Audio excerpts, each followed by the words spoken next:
काला चश्मा सोहे हाथ में उनके पोथी, लिखकर संविधान जलाई लोकतंत्र की ज्योति।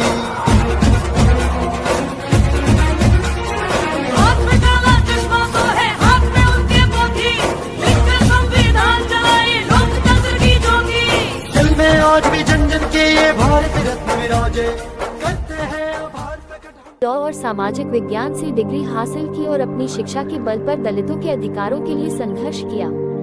भारतीय संविधान के निर्माण में बाबा साहेब का अभूतपूर्व योगदान रहा।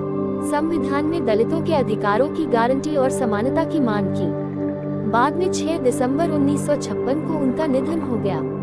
भारत समेत पूरे विश्व में अपने समाज सुधारक कार्यों के लिए सम्मानित बाबा साहेब भीमराव अंबेडकर के जीवन से जुड़े कई रोचक किस्से हैं, जो प्रेरणा भी देते हैं और उन्हें एक आदर्श पुरुष भी प्रदर्शित करते हैं। होनहार अंबेडकर ने किया छुआछूत का सामना।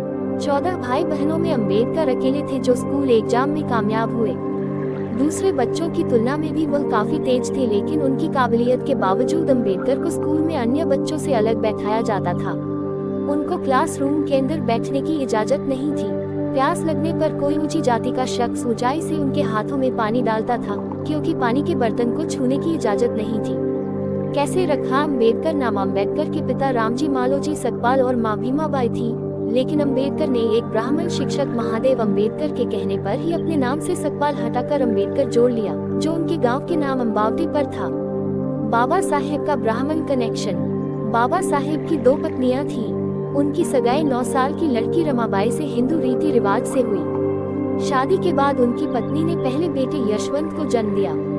अंबेडकर के निधन के बाद परिवार में दूसरी सविता अंबेडकर रह गई, जो कि जन्म से ब्राह्मण थी। शादी से पहले उनका नाम शारदा कबीर था। प्रोफेसर होते हुए भी जात पात से परेशान। लंदन में पढ़ाई के दौरान उनकी स्कॉलरशिप खत्म हो जाने के बाद वो स्वदेश वापस आ गए और मुंबई के कॉलेज में प्रोफेसर के तौर पर नौकरी करने लगे। हालांकि उन्हें यहाँ पर भी जात पात और समानता का सामना करना पड़ा।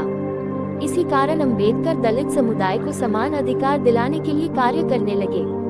उन्होंने ब्रिटिश सरकार से पृथक निर्वाचिका की मांग की थी, जिसे मंजूरी भी मिल गई, लेकिन गांधी जी ने इसके विरोध में आमरण अनशन कर दिया तो अंबेडकर को अपनी मांग वापस लेनी पड़ी।